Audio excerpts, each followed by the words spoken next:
ओम साईराम भक्तजनो, चला आता आपण श्री साईबाबांच्या आशीर्वादाने अध्याय 9 भाग 3 चालू करूया.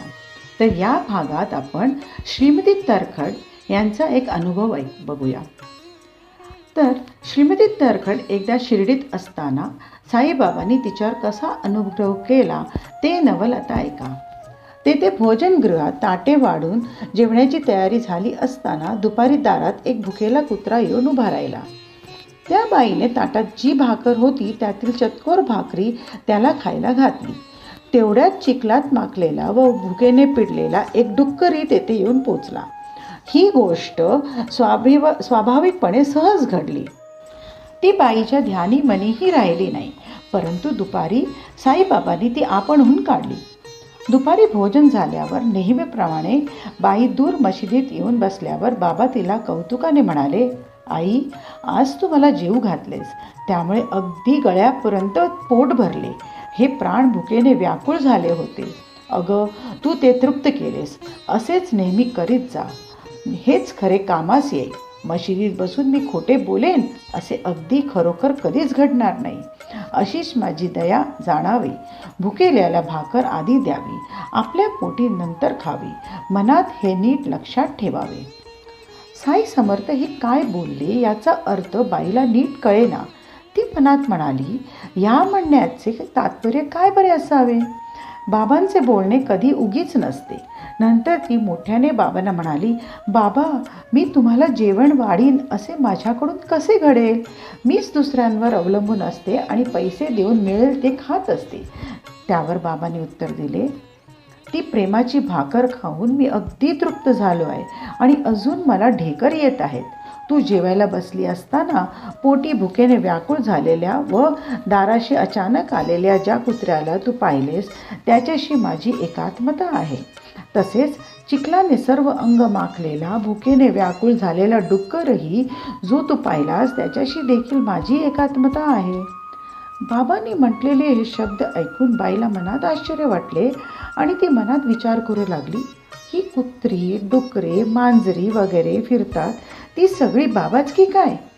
तिच्या या विचाराला जणू काय पुष्टी देण्याकरिताच बाबा म्हणाले, कधी मी श्वान, कधी सुकर, कधी मी गाई, कधी मांजर, कधी मुंगी, माशी, जलचर अशा रूपाने जगात भटकत असतो.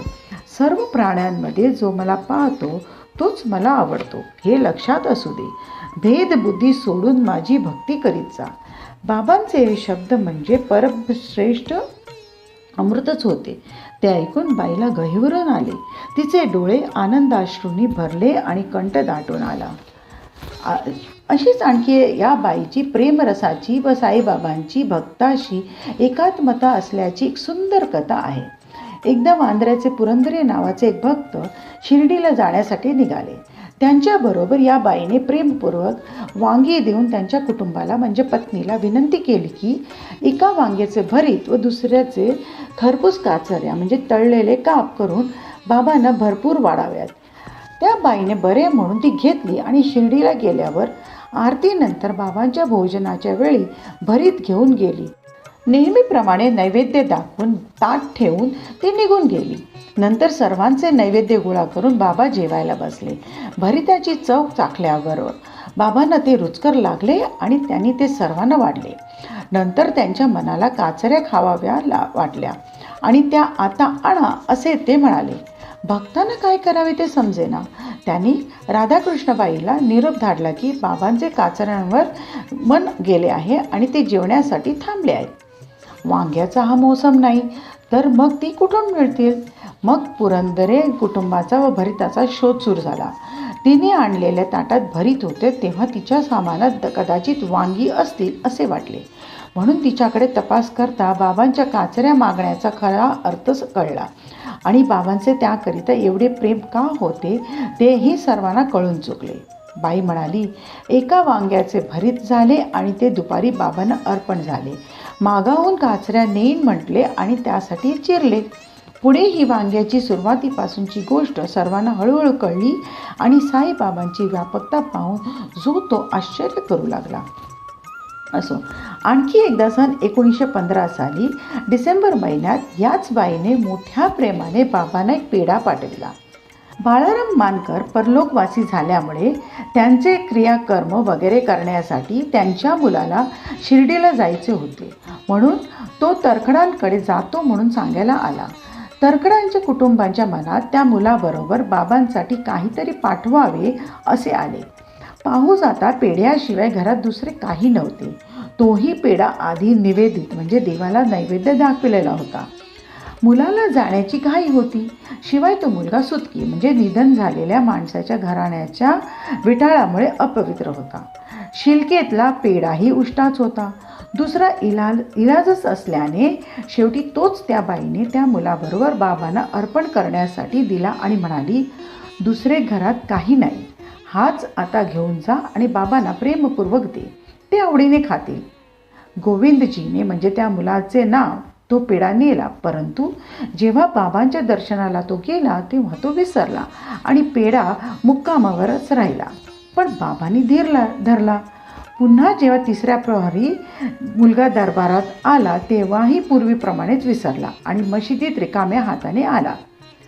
बाबांनी त्याला, माझ्यासाठी तू काय आणलेस असे म्हणून विचारून पाहिले. त्यावर जेव्हा तो काही नाही असे म्हणाला तेव्हा बाबांनी त्याला थोडीशी आठवण करून दिली. तुझ्याबरोबर कोणी काही वस्तू माझ्यासाठी दिली नाही का? तरी मुलगा नाही म्हणाला. मग मात्र साई समर्थांनी त्याला स्पष्टच प्रश्न केला, अरे घरातून निघतेवेळी तुझ्याजवळ आईने प्रेमपूर्वक खाऊ नव्हता का दिला? तेव्हा मात्र त्याला आठवण झाली आणि असा कसा मी विसरलो म्हणून खूप लाज वाटली. खाली मान घालून बाबांची क्षमा मागून चरण वंदून धावत मुक्कामावर गेला आणि पेढा आणून बाबांना दिला. हाती पडताच बाबांनी तो तोंडात टाकला आणि आईच्या भक्तीचे समाधान केले. असा हा महानुभव जशी ज्याच्या मनात भावना असेल तसा त्याला अनुभव देऊन भक्तांचा गौरव वाढवितो. पहा, मागील अध्याय 3 मधील बाबांचे बोल होते, हरी निज भक्तांचा केला, भाळ्या भोळियांचा भुकेला, प्रेमा लागी समूळ विकला, सदा हटेला दांबिका. तसेच गीतामधील अध्याय 9 मधील श्रीकृष्ण भगवानांचे वचन, पत्रं पुष्पं फलं तोयं यो मे भक्त्या प्रयच्छति तदहं भक्त्युप्रहतं अश्रामी प्रयतात्मनः. हा श्लोक 26. याचा अर्थ, जो कोणी मला पान, फूल, फळ किंवा पाणी देखील भक्तीने अर्पण करतो त्या शुद्ध चित्त मनुष्याचा भेटीचा मी मोठ्या प्रेमाने स्वीकार करतो. या कथांचे आणखी एक रहस्य की प्रत्येक प्राणी मात्रात सदा ईश्वर पाहावा हे सर्व शास्त्रांना मान्य आहे. हाच येथील सिद्धांत आहे. आता पहा गीता अध्याय 6 श्लोक 30 पहा, यो मां पश्यति सर्वत्र सर्वच मयि पश्यति